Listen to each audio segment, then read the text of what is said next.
జై తెలంగాణ.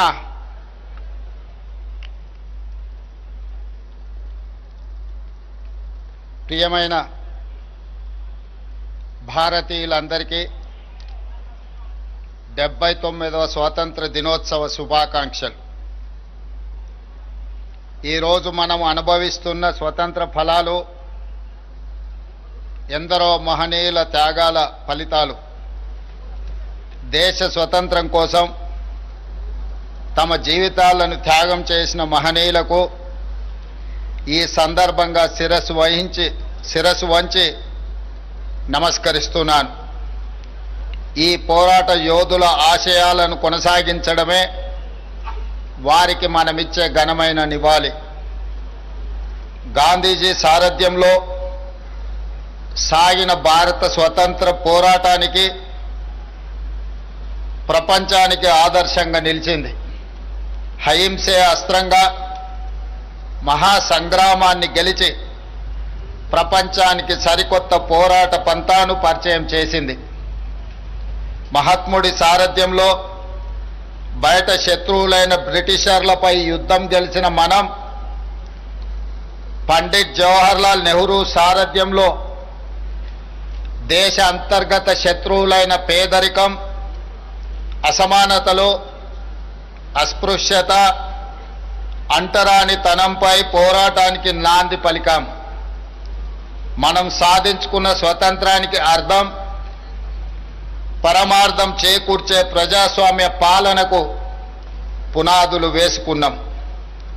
1947 ఆగస్టు 14వ తేదీ అర్ధరాత్రి దేశ ప్రజలను ఉద్దేశించి పండిట్ జవహర్లాల్ నెహ్రూ చేసిన ప్రసంగం కోట్లాది మంది భారతీయులను ఐక్యం చేసి లక్ష్యం వైపు నడిపించేలా చేసింది. దేశంలో గత 10 ఏళ్ల పాలన చూస్తుంటే మన దేశ ప్రజల ఆత్మను ఆవిష్కరించిన ఆనాటి పండిట్ జవహర్లాల్ నెహ్రూ ప్రసంగాన్ని ఇప్పుడు మరోసారి స్మరించుకోవాల్సిన అవసరం కనిపిస్తుంది. అందులోని కొన్ని అంశాలను ఈ సందర్భంగా దేశ ప్రజలతో పంచుకోవాలని నేను భావిస్తున్నాను. పండిట్ జవహర్లాల్ నెహ్రూ గారు ఆనాడు దేశ భవిష్యత్తు మనల్ని పిలుస్తుంది, దేశంలోని కర్షకుడు, కార్మికుడు, ఇలా అన్ని వర్గాల స్వేచ్ఛ స్వాతంత్ర్యాలు రావాలి, పేదరిక నిర్మూలన జరగాలి, అసమానతలను రూపుమాపాలి, రోగాలను నివారించాలి, మనది ధనికమైన ప్రజాస్వామ్యయుత ప్రగతిశీల దేశంగా ఉండాలి, సాంఘిక, రాజకీయ, ఆర్థిక సంస్థలను నెలకొల్పి దేశంలోని ప్రతి పౌరుడికి సమన్యాయం, ఫలప్రదమైన జీవితం అందేలా చూడాలి. ఇటువంటి స్ఫూర్తి ప్రదాయకమైన మాటలతో ఆనాడు పండిట్ జవహర్లాల్ నెహ్రూ గారు భారతదేశ భవిష్యత్తుకు దిశానిర్దేశం చేశారు. కేవలం ప్రసంగాలు ఇవ్వడంతోనే సరిపెట్టలేదు, ఆ దిశగా కార్యాచరణ తీసుకొని దేశ ప్రగతికి బలమైన పునాదులు వేశారు. దృఢమైన ప్రజాస్వామ్య, లౌకిక, సామ్యవాద, గణతంత్ర దేశంగా భారత్ను నిలబెట్టడంలో గొప్ప రాజనీతిజ్ఞత ప్రదర్శించారు. పంచవర్ష ప్రణాళికల ద్వారా వ్యవసాయ, పారిశ్రామిక, వైజ్ఞానిక, సాంకేతిక రంగాల్లో దేశాన్ని తిరుగులేని శక్తిగా తీర్చిదిద్దారు. ఆనాటి స్ఫూర్తిని, ఆ మానీయుల వారసత్వాన్ని కొనసాగిస్తూ తెలంగాణ రాష్ట్రాన్ని ప్రపంచంలోనే అగ్రభాగాన నిలబెట్టే లక్ష్యంతో ఈనాడు మేము పరిపాలన కొనసాగిస్తున్నాం. స్వతంత్రం సిద్ధించే సమయానికి దేశం అల్లకల్లోల పరిస్థితుల్లో ఉంది. శూన్యం నుండి మన ప్రయాణం మొదలైంది. ఉన్నత శిఖరాలే లక్ష్యంగా పెట్టుకొని మన పెద్దలు ఈ దేశాన్ని ముందుకు నడిపించారు. ఈరోజు మనం చూస్తున్న ఆధునిక భారతం 5 ఏళ్లలోనో 10 ఏళ్లలోనో సాధించిన విజయం కాదు. దీని వెనక 79 ఏళ్ల కఠోర శ్రమ ఉంది. ఎంతో గొప్ప నాయకత్వం, నాయకుల త్యాగం, చెమట, రక్తం ఉంది. ఈ సుదీర్ఘ ప్రస్థానం తర్వాతే నేడు మనం ప్రపంచంలో మూడో అతిపెద్ద ఆర్థిక వ్యవస్థగా అవతరించబోతున్నాం. ఈ విజయ ప్రస్థానంలో భాగస్వాములైన ప్రతి ఒక్కరికి మనం ఎంతో రుణపడి ఉంటాం. వారు అందించిన ఈ ఘనమైన వారసత్వాన్ని విజయవంతంగా ముందుకు తీసుకెళ్లడంలో మన ముందున్న కర్తవ్యం, ఆ బాధ్యత నిర్వర్తించడంలో నేను సదా సిద్ధంగా ఉంటాను అని మీ అందరికీ తెలియజేస్తున్నాను. ఆ స్ఫూర్తితోనే తెలంగాణ ప్రజాప్రభుత్వం ప్రజా సేవను కొనసాగిస్తుంది. 2023 డిసెంబర్ 7న మేము బాధ్యతలు స్వీకరించగానే రాష్ట్రంలో ప్రజాస్వామ్యాన్ని పునరుద్ధరించాం. ప్రజలు, ఉద్యమకారులు, అమరవీరుల ఆకాంక్షలు, ఆశయాలకు అనుగుణంగా విధి విధానాలను తీసుకున్నాం. రైతులు, మహిళలు, యువత భవిష్యత్తుకు పెద్ద పీట వేశాం. సామాజిక తెలంగాణ ఆవిష్కరణకు చారిత్రాత్మకమైన నిర్ణయాలు తీసుకున్నాం. కుల గణనతో బలహీన వర్గాల 100 ఏళ్ల కలను నిజం చేశాం. ఎస్సీ వర్గీకరణతో దశాబ్దాల నిరీక్షణకు తెరదించాం. ఇవి గొప్ప నిర్ణయాలే కాదు, అత్యంత సాహసోపేత నిర్ణయాలని మీ అందరికీ తెలియజేయడానికి సంతోషిస్తున్నాను.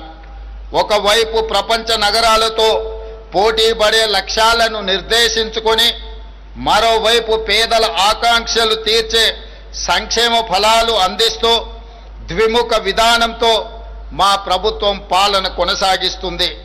మా ఆలోచనలలో స్పష్టత ఉంది, అమలులో పారదర్శకత ఉంది.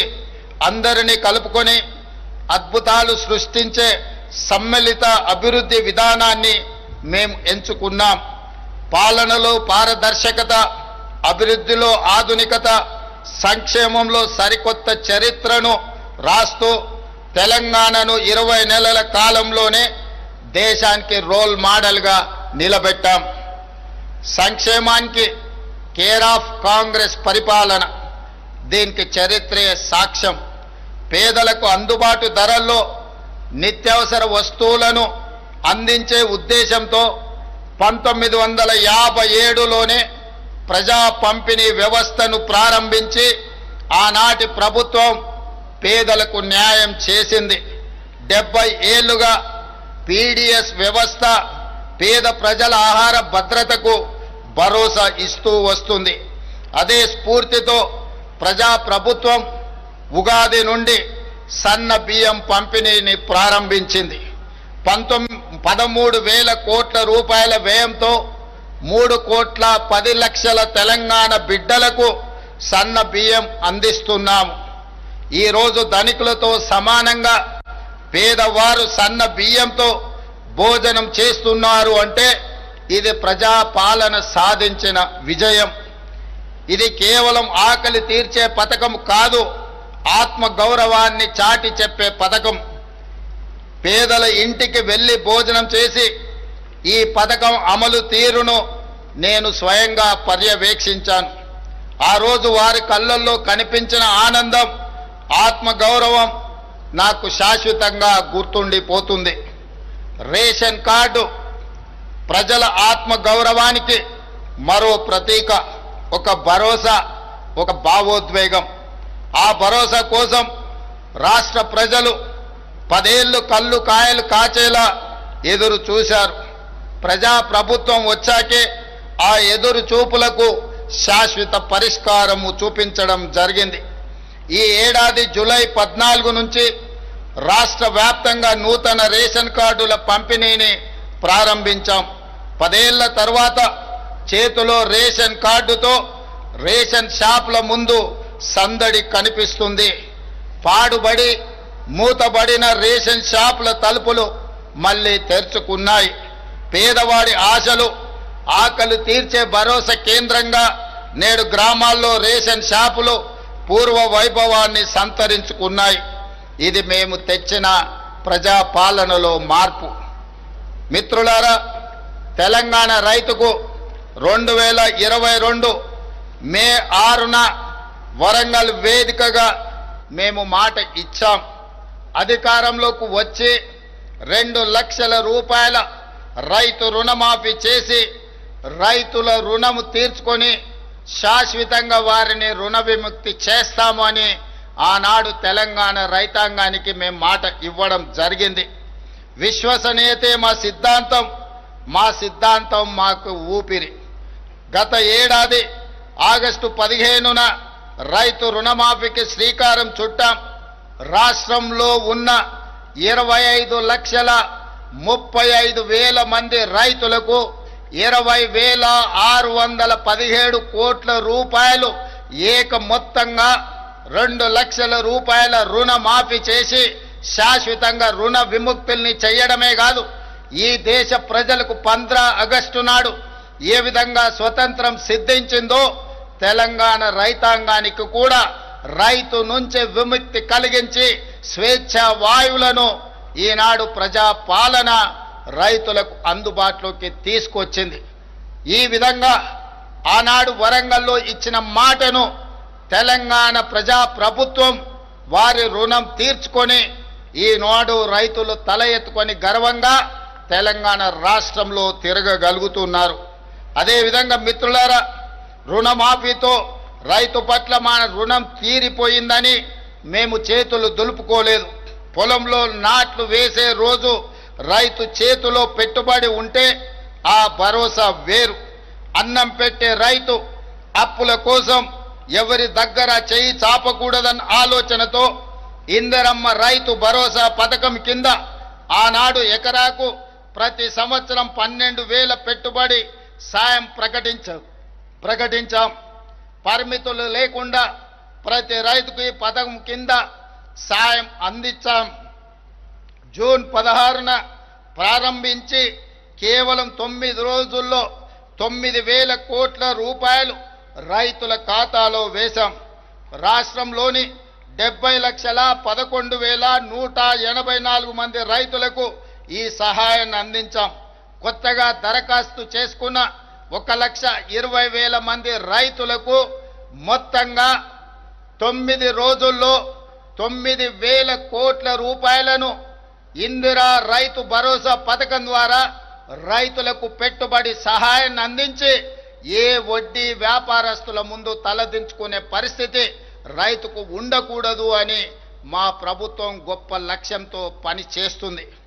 మిత్రులారా, రైతు రుణమాఫీ పెట్టుబడి సాయమే కాదు, పండించిన పంటను కొనుగోలు చేస్తూ మేము ఉన్నామన్న భరోసా తెలంగాణ రైతాంగానికి ఇస్తున్నాం. 7,178 కొనుగోలు కేంద్రాలను ఏర్పాటు చేసి రైతు పండించిన చివరి గింజ వరకు ధాన్యాన్ని సేకరిస్తున్నాం. సన్నాలకు క్వింటాలకు గిట్టుబాటు ధరతో పాటు 500 రూపాయల బోనస్ ఇస్తున్నాం. ధాన్యం కొనుగోలు చేసిన 48 గంటల్లోనే పంట అమ్ముకున్న రైతుల ఖాతాలో నగదు వేసి రైతుల కళ్ళల్లో ఆనందం చూస్తున్నాం. ఈనాడు బోనస్ ఇవ్వడమే కాదు, 29 లక్షల వ్యవసాయ పంపు సెట్లకు రోజుకు 24 గంటలు ఉచిత నాణ్యమైన విద్యుత్తును అందించడం ద్వారా రైతులను వెన్ను తట్టి ప్రోత్సహించి వ్యవసాయం దండుగ కాదు, వ్యవసాయం అంటే ఒక పండగ, రైతు ఆత్మ గౌరవంతో బ్రతికే విధంగా ఈనాడు రైతులకు ఉచిత కరెంటును అందిస్తూ ఈ ఉచిత కరెంటుకు 16,691 కోట్ల రూపాయలు ప్రతి సంవత్సరం విద్యుత్ శాఖకి తెలంగాణ రాష్ట్ర ప్రభుత్వం చెల్లిస్తుందని చెప్పడానికి నేను గర్వపడుతున్నాను. ఇది రైతుల పట్ల వ్యవసాయం పట్ల మాకున్న చిత్తశుద్ధి. ప్రభుత్వం అండగా ఉందన్న ధైర్యంతో మన రైతులు కష్టించి దేశం ఆకలి తీర్చే అన్నపూర్ణగా తెలంగాణను నిలబెట్టారు. ధాన్యం ఉత్పత్తిలో దేశంలోనే అగ్రస్థానం. అంటే వరి ఉత్పత్తిలో ఒక సంవత్సరం 2,85,00,000 మెట్రిక్ టన్నుల వరి ధాన్యాన్ని ఉత్పత్తి చేసి దేశంలోనే మొట్టమొదటి రాష్ట్రంగా తెలంగాణ నిలబడ్డది కాళేశ్వరం నుంచి చుక్క నీరు రాకపోయినా తెలంగాణ ప్రాంతంలో ఆనాటి ప్రభుత్వాలు కట్టిన శ్రీరామ్ సాగర్, శ్రీశైలం, నాగార్జున సాగర్, జూరాల, అదే విధంగా కోయిల్ సాగర్ ఇలాంటి ప్రాజెక్టుల నేపథ్యంలో తెలంగాణలోనే అత్యధికంగా వరి ధాన్యాన్ని ఉత్పత్తి చేసి దేశంలోనే మొదటి స్థానంలో నిలబడ్డాం. ఇంత గొప్ప విజయాన్ని తెలంగాణ రైతాంగం ఈరోజు మన దేశానికే ఆదర్శంగా నిలబడ్డారు. తెలంగాణ రైతాంగాన్ని ఈరోజు నేను మనస్ఫూర్తిగా అభినందిస్తున్నాను. మిత్రులారా, మా ప్రభుత్వం ఏర్పడిన తర్వాత రాష్ట్ర వ్యవసాయ చరిత్రను తిరగరాసి అన్నదాతల సంక్షేమానికి 1,13,000 కోట్ల రూపాయలను ఈ 20 నెలల పరిపాలనలో రైతులకు అందించడం జరిగింది.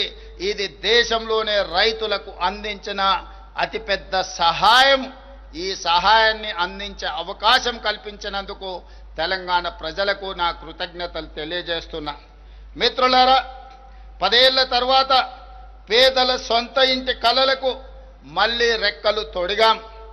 ఆనాడు తెలంగాణ ప్రాంతంలో లక్షలాది మంది గ్రామాలకు, లక్షలాది మంది పేదలకు గ్రామాలలో, తండాలలో, గూడాలలో, మారుమూల పల్లెల్లో ఇందిరమ్మ ఇళ్లను అందించి 2004 నుంచి 2014 వరకు లక్షలాది పేదల సొంత ఇంటి కలను నెరవేర్చాం.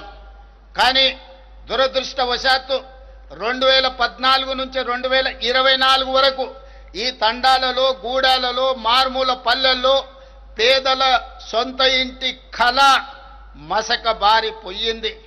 10 సంవత్సరాలు ఎదురు చూసిన పేదలకు ఈనాడు సొంత ఇంటి కలను నెరవేర్చడానికి ఇందిరమ్మ ఇండ్ల పథకాన్ని తిరిగి ప్రారంభించి ప్రతి నియోజకవర్గానికి 3,500 ఇండ్లు, ఆ విధంగా దాదాపుగా 4,50,000 ఇండ్లను ఈనాడు పేదలకు అందుబాటులోకి తీసుకొచ్చి 22,500 కోట్ల రూపాయలతోని ఈనాడు ఇందిరమ్మ ఇళ్ల పనులను ప్రారంభించాం. ఈరోజు ఈ ఇంటికి పార్టీ అర్హత కాదు, పేదరికమే అర్హతగా పేదరికాన్ని రూపుమాపి ఆత్మగౌరవంతో ప్రజల సొంత ఇంటి కలను నెరవేర్చడానికి ఈరోజు నిలవైన లబ్ధిదారులను ఎంపిక చేసి పేదల సొంత ఇంటి కలను తీర్చే ప్రయత్నం మా ప్రభుత్వం చేస్తుంది. అందుకే ఇళ్ల కేటాయింపులో కోటాలు వాటాలు లేవు. ఇళ్ల కోసం కమిషన్లు ఇచ్చే కర్మ పేదలకు పట్టలేదు. నీకింత నాకింత దందాలు లేవు. ఎంపికకు పేదరికమే గీటురాయి. అడవులను నమ్ముకొని జీవించే చెంచులకు, ఆదివాసీలకు, మా లంబాడి సోదరులకు చరిత్రలో తొలిసారి ఇందిరమ్మ ఇల్లు ప్రత్యేకంగా కేటాయించాం. గతంలో ఏ ప్రభుత్వం వీళ్ళకు ప్రత్యేకమైన కోట ఇవ్వలేదు.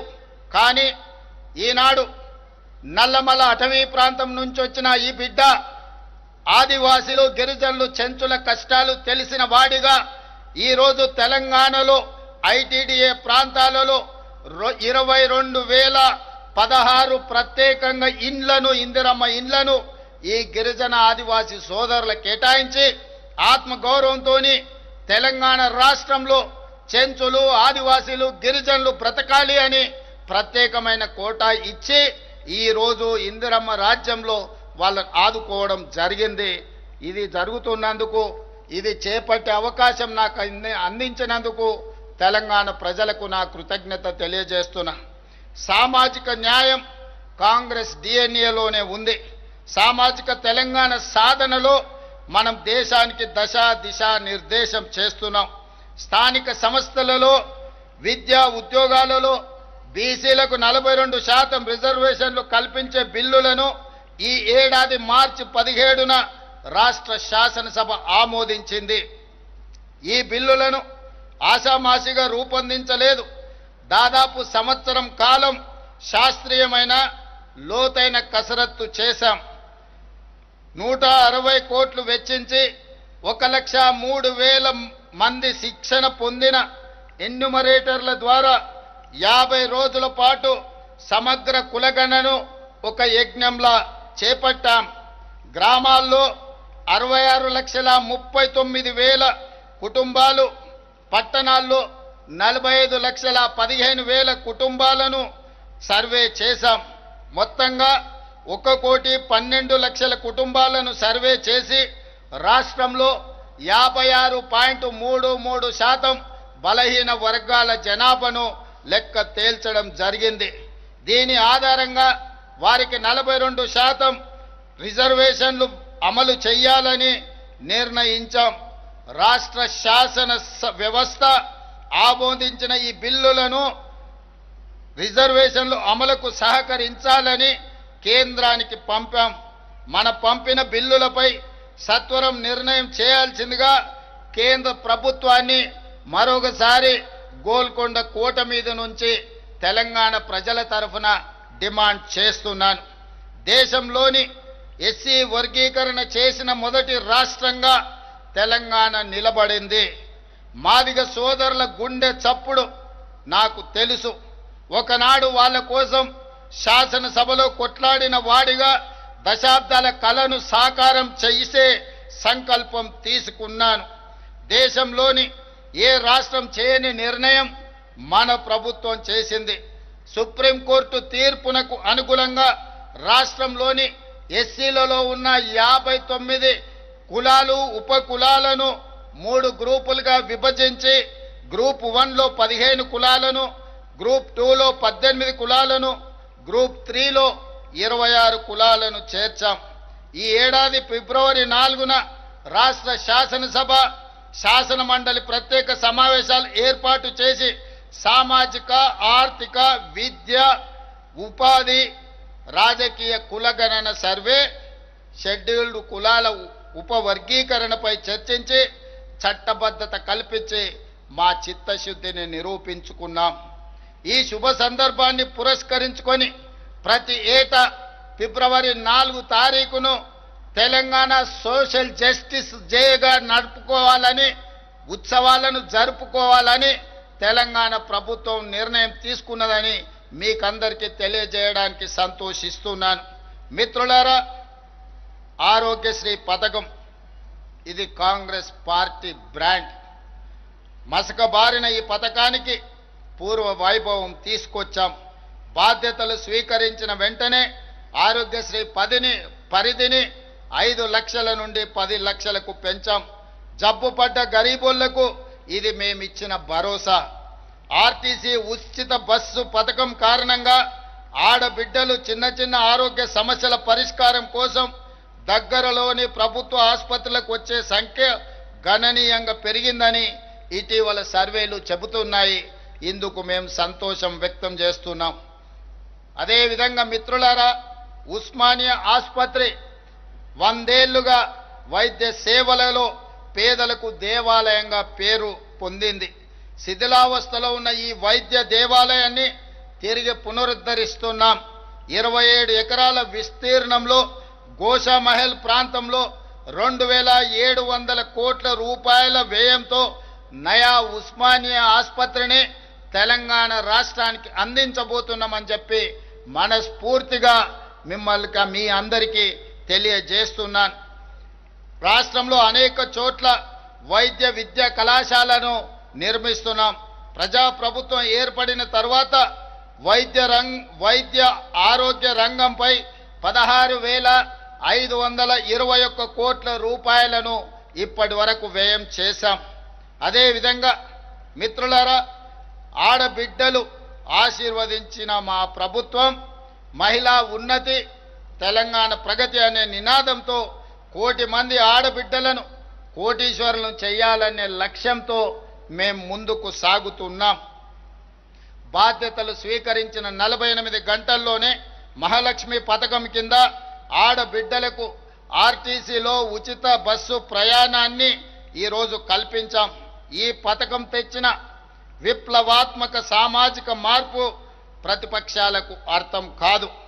ఆర్టీసీలో ఆడబిడ్డల ఉచిత ప్రయాణం పేద మహిళ ఆర్థిక స్వావలంబనకు పునాది అవుతుంది. ఆడపిల్లలకు విద్యకు అండగా మారింది. చదువు కోసం గడప దాటే ఆడపిల్లల సంఖ్య ఈనాడు పెరిగింది. చరిత్ర పుటల్లో కలిసిపోతుందనుకున్న ఆర్టీసీకి ఈ పథకం ప్రాణం పోసింది.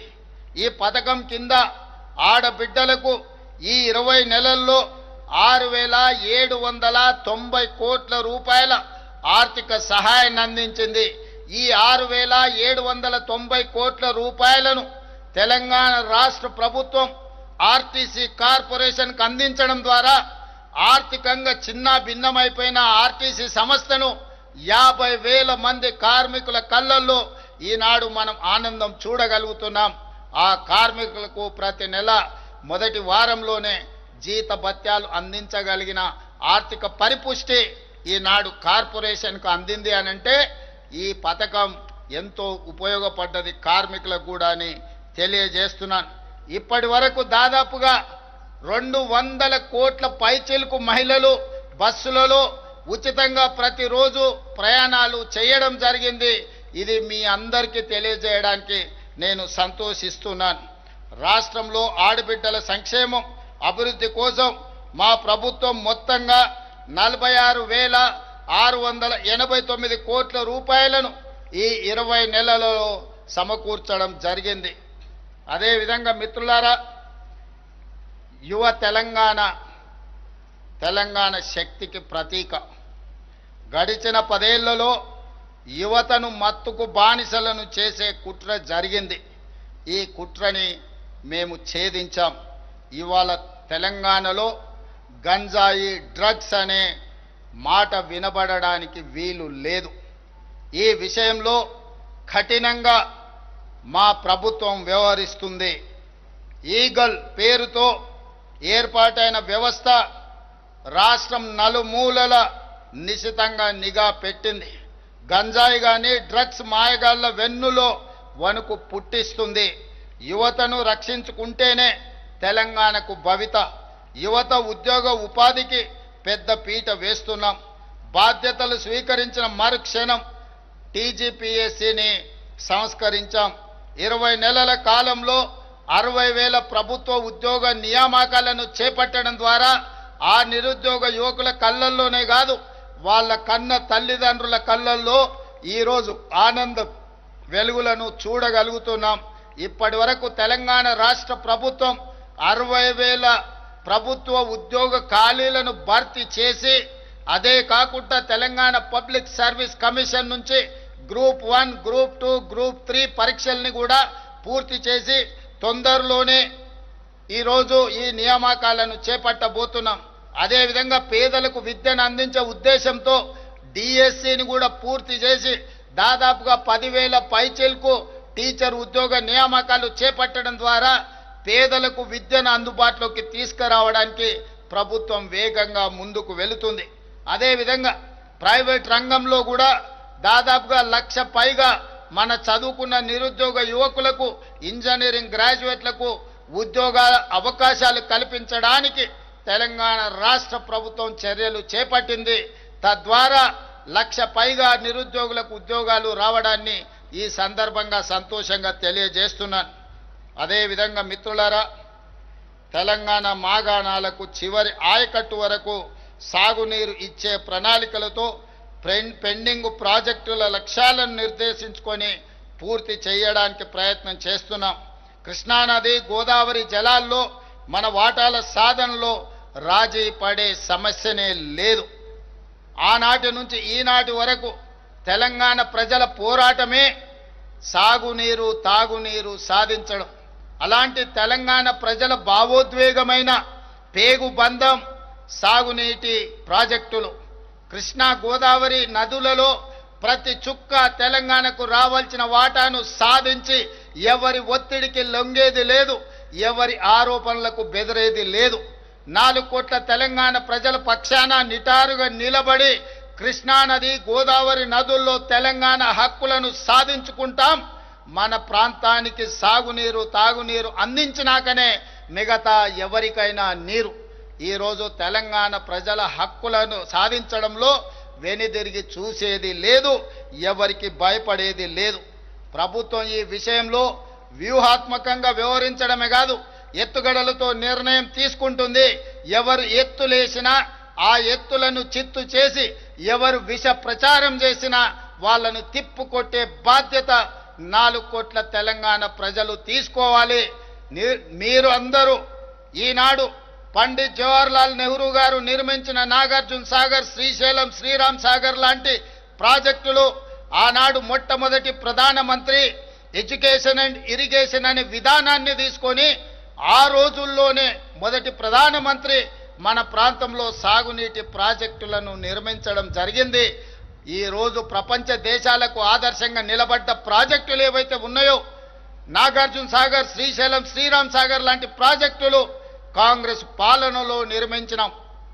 కానీ గత పాలకులు నిర్మించిన ప్రాజెక్టు 1,00,000 కోట్ల రూపాయలు ఖర్చు పెట్టిన ప్రాజెక్టు కట్టడం, కూలడం, 1,00,000 కోట్ల రూపాయలు గోదావరిలో కలవడం మన కళ్ళ ముందే జరిగిపోయింది. కాబట్టి ఈరోజు దృష్టి మరల్చడానికి కొంతమంది కొన్ని సెంటిమెంట్లను రగల్చి తద్వారా రాజకీయ ప్రయోజనం పొందాలని ఏదైతే చేస్తున్నారో ఈ కుట్రను తిప్పికొట్టవలసిన బాధ్యత తెలంగాణ రైతాంగం మీద ఉన్నది. ఆనాడు ఈ ప్రాజెక్టులు నిర్మించిన కాంగ్రెస్ ప్రభుత్వానికి పూర్తి బాధ్యత ఉన్నది, అవగాహన ఉన్నది. పరిపాలనలో అనుమతులు తెచ్చుకోవడానికి అవసరమైన ప్రణాళిక ఉన్నది. ఈ ప్రణాళికలను అన్నిటిని కూడా అమలు చేసే చిత్తశుద్ధి, ధైర్యము ఈ ప్రభుత్వానికి ఉన్నదని నేను తెలియజేయడానికి సంతోషిస్తున్నాను. ఎవరు ఎన్ని కుట్రలు చేసినా కుట్రలను ఛేదించుకొని గోదావరి నదీ జలాలలో రావాల్సిన వాటాను సాధిస్తాం. కృష్ణా నదీ జలాలలో పూర్తి చేయవలసిన ఎస్ఎల్బిసి, పాలమూరు, రంగారెడ్డి ఎత్తిపోతల పథకం లాంటి, డిండి లాంటి పథకాలను పూర్తి చేసి దేశానికే ఆదర్శంగా నిలబడే విధంగా తెలంగాణ రాష్ట్రంలో పరిపాలనను అందించి ఈ దేశానికే తెలంగాణ ఒక రోల్ మోడల్గా ఈ దేశంలో నెంబర్ 1 రాష్ట్రంగా తెలంగాణ రాష్ట్రాన్ని తీర్చిదిద్దే బాధ్యత ప్రజా ప్రభుత్వం తీసుకుంటుందని మీ అందరికీ తెలియజేస్తున్నాను మిత్రులారా. అదేవిధంగా మన బలం హైదరాబాద్, మన బ్రాండ్ హైదరాబాద్ నగరం. 400 పైచిలుకు సంవత్సరాల అనుభవం, కులీ కుతుబ్షాయి, నిజాం నవాబుల నుంచి గత పాలకుల వరకు హైదరాబాద్ నగరం ప్రపంచానికి ఆదర్శంగా నిలబడ్డది. గోల్కొండ కోట కావచ్చు, చార్మినార్ కట్టడాలు కావచ్చు, ప్రపంచానికి ఆదర్శంగా నిలబడ్డ కట్టడాలను నిర్మించి ప్రపంచంతోనే పోటీ పడే నగరంగా కులీ కుతుబ్షాయిలు, నిజాం సర్కార్లు ఈ రోజు మనకు ఆదర్శంగా నిలబడ్డారు. వారి స్ఫూర్తిని తీసుకొని ప్రపంచ వేదికైన హైదరాబాదు నగరంలో హైదరాబాద్ బ్రాండ్ ఇమేజ్ను పెంచడానికి ఈ బలాన్ని మరింత బ్రాండింగ్ చేయాలన్న ఆలోచనతోని మేము గుర్తించి ముందుకు వెళ్ళాం.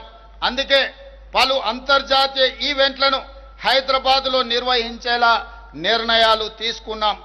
మీకు తెలుసు, ఇటీవల ప్రపంచ సుందరీమణుల పోటీలు, 72వ సుందరీమణుల ప్రపంచ పోటీలు మన నగరంలో నిర్వహించుకున్నాం. ఇందులో 109 దేశాల నుంచి సుందరీమణులు పోటీలో పాల్గొనడమే కాదు, ప్రపంచంలో ఉండే పెట్టుబడిదారులందరూ కూడా ఈ కార్యక్రమంలో పాల్గొని తెలంగాణ ప్రజలు హైదరాబాదు నగరం అందించిన వచ్చిన అతిథులకు వారికి మనము చూపించిన వారసత్వ సంపద, అది పాలమూరు జిల్లాలో ఉన్న పిల్లల మర్రి కావచ్చు, వరంగల్లో ఉన్న 1000 స్తంభాల గుడి కావచ్చు, రామప్ప దేవాలయం కావచ్చు, గోల్కొండ కట్టడాలు కావచ్చు, అదేవిధంగా చార్మినారు దగ్గర ఉన్న చుడి బజార్ కావచ్చు, ఫలక్నామా ప్యాలెస్ కావచ్చు, ఇలాంటి గొప్ప వారసత్వ సంపదలను ప్రపంచ పర్యాటకులను ఆకర్షించడానికి మన గొప్ప చారిత్రాత్మకమైన కట్టడాలను చూపించి వారు వాటిని చూసి ఆశ్చర్యచకితులు అయినరు.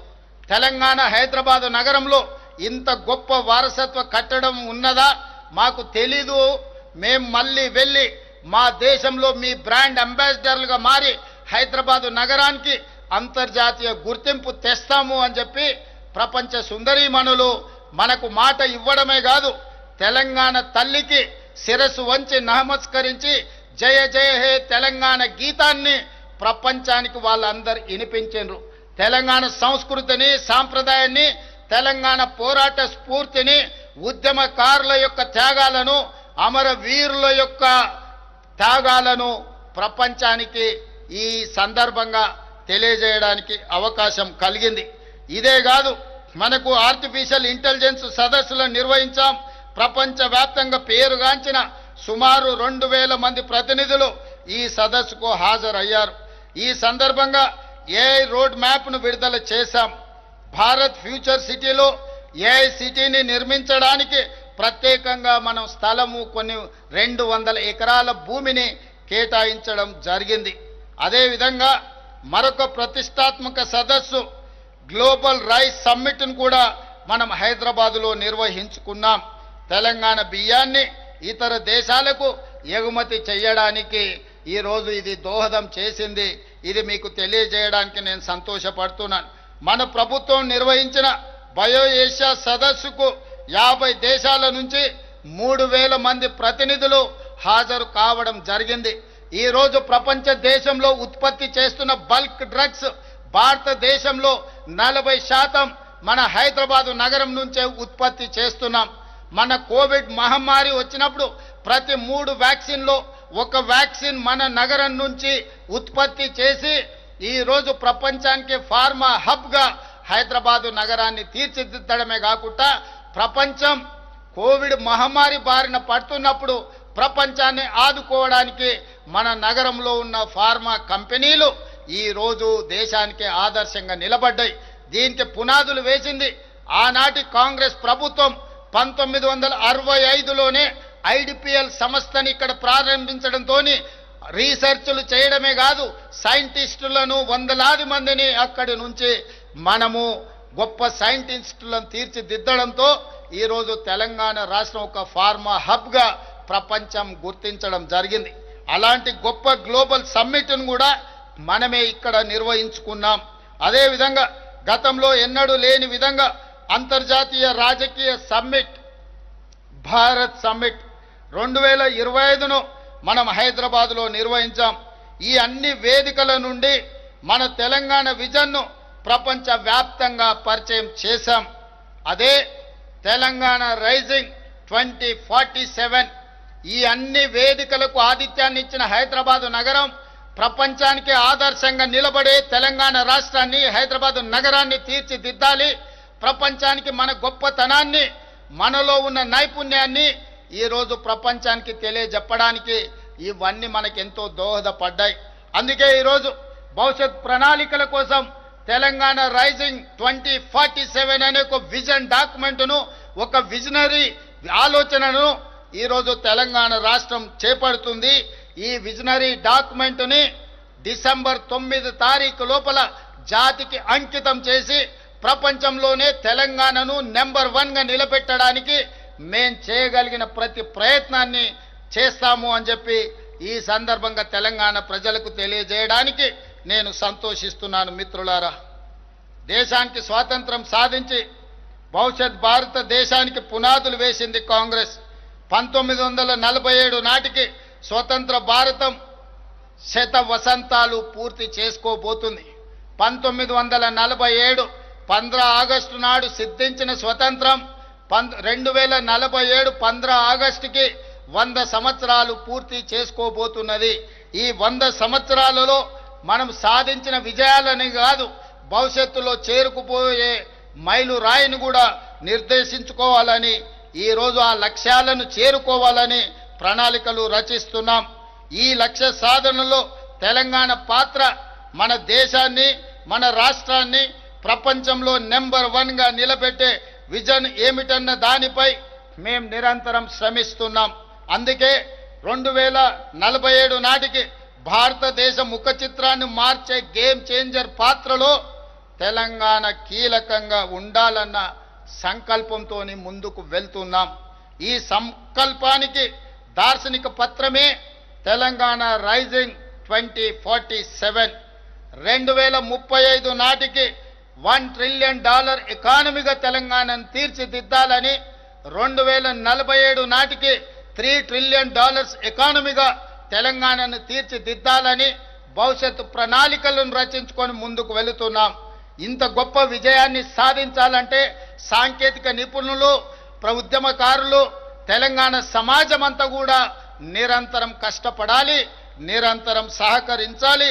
మీ అందరి సహకారం ఉంటే భారతదేశ ప్రభుత్వం 2047లో $30 ట్రిలియన్ ఎకానమీ లక్ష్యంగా ఏదైతే పనిచేస్తుందో అందులో 10% తెలంగాణ రాష్ట్రం కంట్రిబ్యూట్ చేయాలనుకుంటుంది. ఈనాడు దేశంలో మన జనాభా 2.5%, మనము 5% ఈరోజు కాంట్రిబ్యూట్ చేస్తున్నాం. భవిష్యత్తులో దీన్ని 10% పెంచి దేశంలోనే అభివృద్ధి చెందిన రాష్ట్రంగా నెంబర్ 1 రాష్ట్రంగా తెలంగాణను తీర్చిదిద్దాలని ప్రణాళికలు రచిస్తున్నాం. ఈ ప్రణాళికలో మీ అందరి సహకారాన్ని కూడా మా ప్రభుత్వం ఆశిస్తుంది, మీ అందరి ఆశీర్వాదాన్ని కోరుకుంటుంది. మిత్రులారా, ఇది యావత్ తెలంగాణ అభివృద్ధికి మాస్టర్ ప్లాన్. మూసి పునరుజ్జీవం నుంచి మొదలైన గ్రామీణ తెలంగాణ వ్యవసాయ వికాసం వరకు ఈ విజన్లో విస్పష్టంగా ఉండబోతుంది. హైదరాబాద్ తెలంగాణ ప్రజల సుఖశాంతులతో స్వచ్ఛమైన వాతావరణంలో ఆనందకరమైన జీవన విధానానికి ఈ పత్రం హామీ ఇస్తుంది.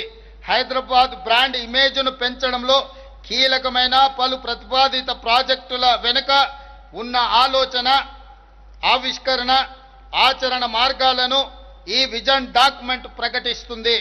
వరదలతో అతలాకుతలం అవుతున్న హైదరాబాదును స్వచ్ఛమైన సుందరమైన నగరంగా మార్చే సంకల్పాన్ని ఈ విజన్లో ఆవిష్కరించబోతున్నాం. అందుకే మిత్రులారా, మూసి పునరుజ్జీవ ప్రాజెక్టుతో హైదరాబాద్ వరద సమస్యకు శాశ్వత పరిష్కారం లభించే హామీని ఈ విజన్ డాక్యుమెంట్ ఇస్తుంది. అంతర్జాతీయ ప్రమాణాలతో నిర్మితమయ్యే భారత్ ఫ్యూచర్ సిటీ ఆధునిక ప్రపంచానికి గేట్ వే ఏ విధంగా ఉంటుందో ఈ పత్రము వెల్లడిస్తుంది. అత్యంత ప్రతిష్టాత్మకంగా నిర్మించే రీజనల్ రింగ్ రోడ్డు తెలంగాణ అభివృద్ధికి రాచమార్గంగా ఎలా నిలవబోతుందో తెలంగాణ రైజింగ్ 2047లో విస్పష్టంగా చెప్పబోతున్నాం. మిత్రులారా, ఇదే కాదు, ఈ దేశానికి ప్రపంచానికి శాంతియుతం ద్వారా స్వతంత్రాన్ని సాధించొచ్చు. బ్రిటిష్ తెల్ల దొరలను దేశం వదిలి పారిపోయే విధంగా పోరాటాన్ని నిర్మించిన బాపు ఘాట్ మన ప్రాంతంలో ఉందని చెప్పడానికి గర్విస్తున్నాను. అలాంటి బాపు ఘాట్ను గాంధీ సరోవర్ ప్రాజెక్టుగా మార్చి గ్రీన్ఫీల్డ్ హైవేలు, డ్రై పోర్టులు, మెట్రో, రెండో దిశ విస్తరణ ప్రాజెక్టులు, ఔటర్ నుండి రీజనల్ రింగ్ రోడ్డు మధ్య నిర్మించే రేడియల్ రోడ్లు, వరంగల్ ఆదిలాబాదులో విమానాశ్రయాలు. ఈరోజు మొత్తం తెలంగాణ రాష్ట్రంలో మనకున్నది ఏకైక విమానాశ్రయం శంషాబాద్. ఇంత పెద్ద రాష్ట్రానికి 4 కోట్ల ప్రజలకు ప్రపంచ దేశాలలో మన వాళ్ళు ఎంతో మంది, లక్షలాది మంది ఉన్నారు. కానీ మనకున్నది ఒకే ఒక ఎయిర్పోర్ట్. అందుకే ఈరోజు కేంద్ర ప్రభుత్వంతో మాట్లాడి వరంగల్లో ఒక ఎయిర్పోర్టును, ఆదిలాబాద్లో ఇంకొక ఎయిర్పోర్టును, రెండిటి అనుమతులు సాధించినాం. తొందరలోనే వరంగల్ అండ్ ఆదిలాబాదులో నూతన ఎయిర్పోర్ట్లు రాబోతున్నాయి. తెలంగాణలో ఎక్కడి నుంచి ఎక్కడికైనా ప్రయాణం చేయడానికి ఈరోజు మనకి ఎయిర్పోర్టులు ఎంతో సహకరించబోతున్నాయి. మన అభివృద్ధికి ఈ ఎయిర్పోర్టులు పునాదులు వేయబోతున్నాయి. తొందరలో అదనంగా తెలంగాణకు 2 ఎయిర్పోర్టులను కూడా జోడించబోతున్నామని చెప్పి మీ అందరికీ తెలియజేయడానికి నేను సంతోషపడుతున్నాను. ఇదే కాదు, రేడియల్ రోడ్లు, వరంగల్ ఆదిలాబాద్ విమానాశ్రయాలు, హైదరాబాద్ నాగ్పూర్, హైదరాబాద్ బెంగళూరు, హైదరాబాద్ విజయవాడ పారిశ్రామిక కారిడార్ల ఏర్పాటుతో పాటు తెలంగాణ ముఖ చిత్రాన్ని సమూలంగా మార్చే, అదేవిధంగా హైదరాబాద్ బెంగళూరు డిఫెన్స్ కారిడార్ కోసం డిఫెన్స్ పెట్టుబడులను కూడా ఆకర్షిస్తున్నాం. ఈనాడు తెలంగాణ రాష్ట్రం మొన్న జరిగిన ఆపరేషన్ సింధూర్లో ఈ ప్రాంతం నుంచే తయారు చేసిన యుద్ధ సామాగ్రి ఎంతో ఉపయోగపడ్డది. ఈరోజు డిఫెన్స్ కారిడార్ను ఈ ప్రాంతంలో హైదరాబాద్ బెంగళూరు హైవే ప్రాంతంలో ఏర్పాటు చేసి రేపటి భవిష్యత్తులో దేశ భద్రతలో తెలంగాణ ప్రాంతం కీలకమైన పాత్రను పోషించబోతుందని నేను మీకు తెలియజేయడానికి ఎంతో సంతోషిస్తున్నాను. హైదరాబాదును మిత్రులారా స్వచ్ఛమైన, శుభ్రమైన, సౌకర్యవంతమైన నగరంగా తీర్చిదిద్దాలని మా ప్రభుత్వం భావిస్తున్నది. ఆలోచన నుండి ఏర్పాటైనదే హైడ్రా వ్యవస్థ. మీ అందరికీ తెలుసు, 1908లో వచ్చిన భారీ వరదలు ఆనాడు వేలాది మంది ప్రాణాలను బలిగొన్నది. ఈ భాగ్య నగరాన్ని ఈ వరదలు ముంచెత్తుతే ఆనాటి నిజాం ప్రభువులు ఈ బాధను ఈ ఉపద్రవాన్ని వారిని కలిచివేశాయి, కదిలించి వేశాయి. అందుకే నిజాం ప్రభుత్వం ఆనాడు మోక్షగుండం విశ్వేశ్వరయ్యను సాంకేతిక నిపుణుడిగా నియమించి ఈరోజు మూసీ ప్రాజెక్టు మీద ఉస్మాన్ సాగర్, హిమాయత్ సాగర్తో పాటు మిరాలం ట్యాంకు లాంటి ప్రాజెక్టులను నిర్మించి వరదలను నియంత్రించి హైదరాబాదు నగరాన్ని కాపాడడమే కాదు, హైదరాబాదు నగరం యొక్క తాగునీటి దాహార్తిని తీర్చి గొప్ప పునాదులు ఆనాడు నిజాం సర్కార్ వేయడం జరిగింది. మరి ఈరోజు ఇప్పుడు వస్తున్న వరదలు మీరు చూస్తున్నారు. వర్షాలు క్లౌడ్ బస్ట్ వల్ల నగరంలో వర్షాలు ఈరోజు ఎక్కడైతే చెరువులు నాలాలు మనం ఆక్రమించుకున్నామో అక్కడికి వెళ్లాల్సిన వరద నీరు ఈరోజు మన కాలనీలలోకి, మన ఇళ్లలోకి, మన రోడ్ల మీదకి వస్తున్నది. మరి ఈ ఉపద్రవాన్ని ఎదుర్కోవాల్సిన అవసరం లేదా? చెన్నై, బెంగళూరు నగరాలను, ముంబై నగరాలను మీరు అందరు చూసిండ్రు. ఈరోజు అతలాకుతలం అయిపోయినాయి. ఢిల్లీ నగరాన్ని చూసిండ్రు. దేశ రాజధాని కాలుష్యానికి లోనై పాఠశాలల నుంచి పార్లమెంట్ వరకు ఈరోజు సెలవులు ప్రకటించుకునే పరిస్థితి వచ్చింది. వాహనాలు రోడ్డు మీదకి రావాలంటే ఢిల్లీలో అనుమతులు తీసుకొని రోడ్ల మీదకి రావాలి. ఈరోజు పెద్ద నగరాలుగా పేరు పొందిన ఢిల్లీ కావచ్చు, ముంబై కావచ్చు, బెంగళూరు కావచ్చు, చెన్నై కావచ్చు, ఈ నగరాలు ఎదుర్కొంటున్న సమస్యల నుంచి తెలంగాణ రాష్ట్రం, హైదరాబాదు నగరం పాఠాలు నేర్చుకోవాల్సిన అవసరం ఉన్నది. అందుకే ఈరోజు అలాంటి సమస్యల నుంచి బయటికి రావాలి అంటే చెరువుల ఆక్రమణలు తొలగించాలి, నాలాల ఆక్రమణలను అడ్డు తొలగించుకోవాలి. ఇవాళ చెరువుల నాలాలను కబ్జాల నుంచి విముక్తి చేస్తే ఈరోజు రోడ్ల మీద నిలుస్తున్న నీరు అక్కడికి వెళ్తుంది. తద్వారా ట్రాఫిక్ జామ్ల సమస్యను, హైదరాబాదు నగరాన్ని కాలుష్యం నుంచి కాపాడడానికి ఈరోజు మనకు అవకాశం ఉంటుంది. అందుకే హైడ్రా ఈరోజు అత్యంత ప్రజల సమస్యల పరిష్కారానికి ముందుకు వెళ్తుంది. వారి పనిని మనందరం కూడా ప్రోత్సహించాల్సిన అవసరం ఉంది.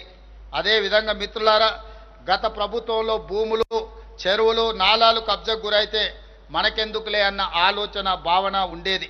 నమ్మకం కలిగించే వ్యవస్థ లేకపోవడంతో మనం మౌనంగా ఉండే వాళ్ళం. ఈ నేపథ్యంలో హైడ్రా నమ్మకాన్ని కలిగించింది. ఇటీవల ప్రత్యేక పోలీస్ స్టేషన్ కూడా ఏర్పాటు చేశాం. ఇప్పటి వరకు హైడ్రా 13 పార్కులు, 20 సరస్సులను ఆక్రమణల నుంచి రక్షించింది.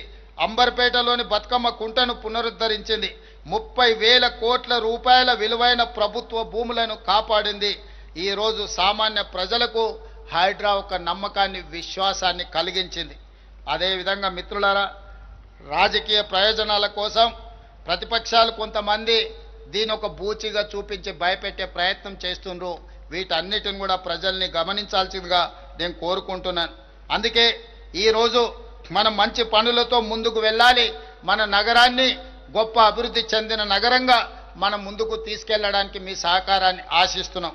అదేవిధంగా మిత్రులారా, young India skills university, young India sports university, young India police school ఈరోజు నిరంతరం ప్రజలు ప్రశాంతంగా ఈరోజు నిద్రపోగలుగుతున్నారు గుండెల మీద చేతులు పెట్టుకొని అనంటే మన పోలీసులు అందిస్తున్న విశిష్ట సేవలు. అందుకే ఈరోజు నిరంతరం రోజుకి 24 గంటలు, సంవత్సరానికి 365 రోజులు ప్రజల సేవలో నిమగ్నమైన పోలీసులు వాళ్ళ పిల్లల పట్ల చదువుల శ్రద్ధ వహించడానికి సమయం దొరకడం లేదు. అందుకే ఈరోజు ఆలోచన చేసి ఈరోజు మనం మంచిరేవుల ప్రాంతంలో 50 ఎకరాలలో యంగ్ ఇండియా పోలీస్ స్కూల్ని ఈరోజు ప్రారంభించుకున్నాం. ప్రజల సేవలు అందిస్తున్న ఆ సిబ్బందికి వాళ్ళ పిల్లల కోసం నాణ్యమైన ప్రమాణాలతో కూడుకున్న విద్యను అందించాలని ఈరోజు ప్రత్యేకంగా వాళ్ళకు ఒక ప్లే స్కూల్ని, ఒక సైనిక్ స్కూల్ని ఎంత గర్వంగా సైనికులు చెప్పుకుంటారో పోలీసులు కూడా వాళ్ళ సిబ్బంది మాది పోలీస్ స్కూల్, మా పిల్లలు చదువుకున్నారు, ఐఏఎస్లు, ఐపీఎస్లు, డాక్టర్లు, లాయర్లు అని చెప్పుకునే విధంగా ఈరోజు ప్రారంభించడం జరిగింది.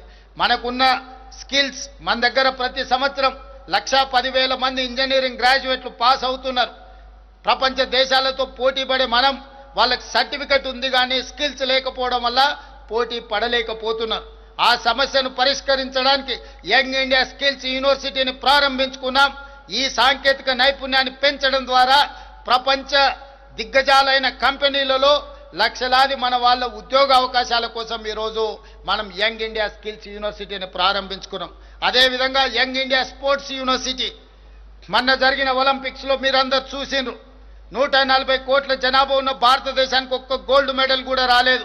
సౌత్ కొరియా ఒక చిన్న దేశం 32 మెడల్స్ సాధించడమే కాదు, ఒకే ఒక అమ్మాయి సౌత్ కొరియన్ స్పోర్ట్స్ యూనివర్సిటీలో 3 గోల్డ్ మెడల్స్ సాధించింది.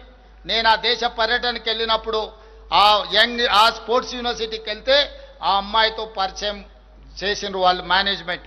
నాకు ఆశ్చర్యం కలిగింది. ఒక చిన్న దేశం 32 గోల్డ్ మెడల్స్ సాధిస్తే 140 కోట్ల జనాభా ఉన్న మనం ఒక్క మెడల్ కూడా సాధించలేదు. అందుకే ఆ స్ఫూర్తితో యంగ్ ఇండియా స్పోర్ట్స్ యూనివర్సిటీని తెలంగాణ ప్రారంభించుకోవడమే కాదు, సౌత్ కొరియన్ స్పోర్ట్స్ యూనివర్సిటీతో ఒక అవగాహన ఒప్పందాన్ని చేసుకొని ఈరోజు తెలంగాణలో ఉన్న గ్రామీణ ప్రాంతాలలో ఉన్న మట్టిలో మాణిక్యాలను వెలికి తీసి క్రీడాకారులను తయారు చేయాలని యంగ్ ఇండియా స్పోర్ట్స్ యూనివర్సిటీని ప్రారంభించుకున్నాం.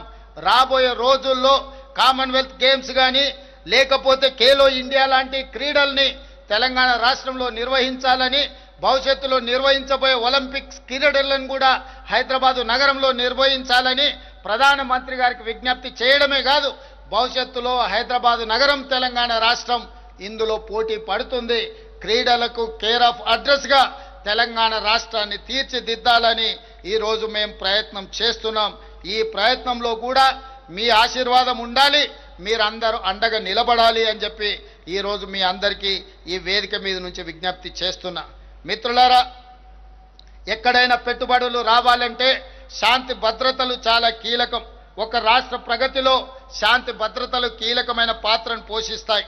తెలంగాణ ఈరోజు అనేక అంతర్జాతీయ సదస్సులకు వేదికగా నిలిచి అత్యంత ప్రశాంత నగరంగా గుర్తింపు పొందుతున్నదంటే దానికి కారణం మన పోలీస్ వ్యవస్థ.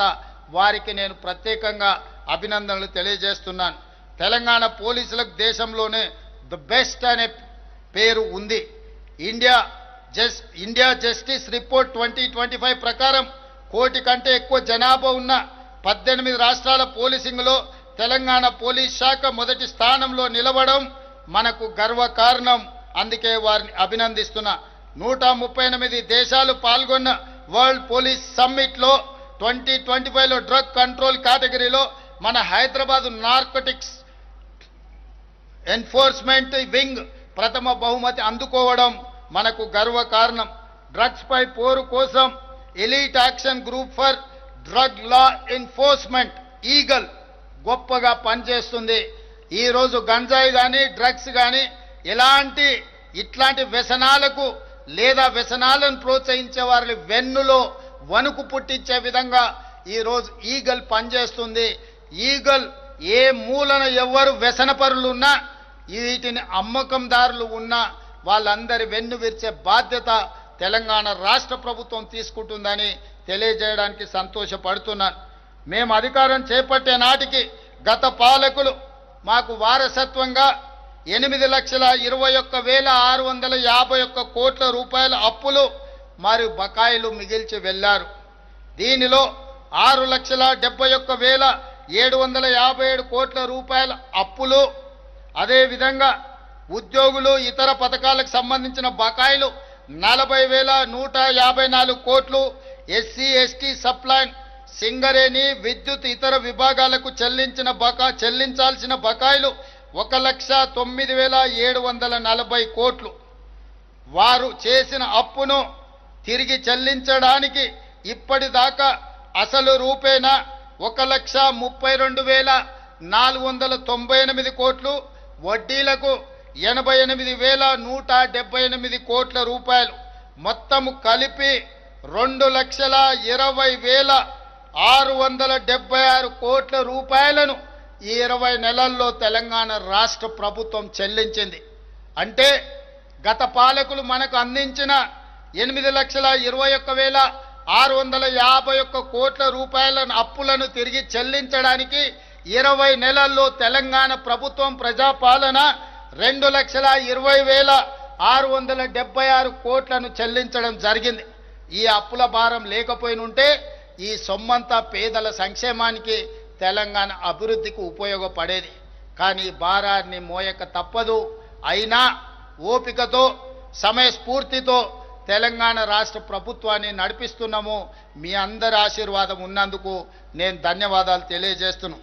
ఇంత ఆర్థిక భారం ఉన్నప్పటికీ శూన్యం నుంచి ఉన్నత శిఖరాల వైపు రాష్ట్రాన్ని తీసుకెళ్లేందుకు మేము కృషి చేస్తున్నాం. జాతిపిత గాంధీజీ, నవభారత నిర్మాత పండిట్ జవహర్లాల్ నెహ్రూ, డాక్టర్ బాబాసాహెబ్ అంబేద్కర్ గారి స్ఫూర్తితో, ప్రజల ఆదరణతో మేము ముందుకు సాగుతున్నాం. ఈ సందర్భంగా ఒక అంశాన్ని మీ ముందు పెట్టదలుచుకున్నాను. మనసుంటే మార్గం ఉంటుంది. Where there is a will there is a way అనే సూక్తిని మనం నేను ముఖ్యంగా బలంగా విశ్వసిస్తాను. మాకు విల్ ఉంది, విజన్ ఉంది. తెలంగాణ రైజింగ్ 2047 మా విజన్ ద్వారా తెలంగాణ రాష్ట్రాన్ని ముందుకు తీసుకువెళ్తాం. ఆ విజన్ను నిజం చేసే మిషన్ ఈ ప్రభుత్వం. ప్రజలు అండతో, నిండైన గుండె ధైర్యంతో ప్రపంచ వేదికపై తెలంగాణను నెంబర్ 1గా నిలబెట్టడమే మా విజన్. ఈరోజు తెలంగాణ రాష్ట్రాన్ని ఈ దేశంలో మిగతా రాష్ట్రాలతోనే కాదు, ప్రపంచ నగరాలతో, ప్రపంచ దేశాలతో పోటీ పడాలని ఒక న్యూయార్క్నో, ఒక జపాన్నో, ఒక సింగపూర్నో, ఒక సౌత్ కొరియానో దృష్టిలో పెట్టుకొని ప్రపంచ దేశాలకే ఆదర్శంగా నిలబడే విధంగా తెలంగాణ రాష్ట్రాన్ని తీర్చిదిద్దడానికి నిరంతరం కృషి చేస్తున్నాం. మిత్రులారా, ఈ ప్రయత్నంలో మీ అందరి సహకారం కావాలి. మీ అందరి సహకారంతో కుట్రలను తిప్పి కొడతాం. రాష్ట్ర కేంద్ర ప్రభుత్వాల మధ్యలో సమన్వయం చేసుకొని రాష్ట్రానికి రావాల్సిన నిధులను, అనుమతులను సాధించుకొని బలమైన రాష్ట్రంగా తెలంగాణని పునరుద్ధరించి, పునర్నిర్మించి ప్రపంచానికి ఆదర్శంగా తీర్చిదిద్ది తెలంగాణ రాష్ట్రాన్ని ముందుకు తీసుకువెళ్తాం. తెలంగాణ అంటే ఈరోజు తెలంగాణ మీన్స్ బిజినెస్. తెలంగాణలో ఎవరైనా పెట్టుబడులు పెట్టొచ్చు. మీ పెట్టుబడులకు రక్షణనే కాదు, మీ పెట్టుబడులకు లాభము ఉంటుంది. తెలంగాణలో పెట్టుబడులను ఆకర్షించడం ద్వారా, పరిశ్రమలను నెలకొల్పడం ద్వారా, డ్రై పోర్టులను ఏర్పాటు చేయడం ద్వారా, నేషనల్ హైవేస్ను అభివృద్ధి చేయడం ద్వారా హైదరాబాదు నగరం నుంచి, ముఖ్యంగా ఫ్యూచర్ సిటీ నుంచి, అమరావతి నుంచి, అదే విధంగా బందర్ పోర్టు వరకు నేషనల్ గ్రీన్ఫీల్డ్ హైవేస్తో పాటు రైల్వే లైన్లను వేయించడం ద్వారా ఈరోజు ల్యాండ్ లాక్ స్టేట్గా ఉన్న తెలంగాణకు పోర్టులు లేవు. అందుకే బందర్ పోర్టుకి డెడికేటెడ్ నేషనల్ హైవేస్ కాకుండా రైల్వే లైన్లను కూడా సాధించడం ద్వారా, regional ring road, regional ring rail ద్వారా, రేడియల్ రోడ్ల ద్వారా, అంతర్జాతీయ ఎయిర్పోర్ట్ల ద్వారా తెలంగాణ రాష్ట్రాన్ని ఒక అద్భుతమైన రాష్ట్రంగా తీర్చిదిద్దడానికి ఈరోజు ప్రణాళికలు సిద్ధం చేస్తున్నాం. నిరంతరం కష్టపడుతున్నాం. మధ్యలో కొంతమంది అపోహలు సృష్టించిన తెలంగాణ ప్రజల ఆశీర్వాదంతో ఈ కుట్రలను ఛేదిస్తాం. ఈ 15 ఆగస్టును ఒక వేదికగా తీసుకొని మనందరం ఈరోజు ఒట్టేసి బయలుదేరుదాం. తెలంగాణను దేశానికే ఆదర్శంగా నిలబడదాం. మీరందరూ సహకరిస్తున్నందుకు మీకందరికీ ధన్యవాదాలు తెలియజేస్తూ మీ అందరి దగ్గర సెలవు తీసుకుంటున్నాను. జై హింద్, జై భారత్, జై తెలంగాణ.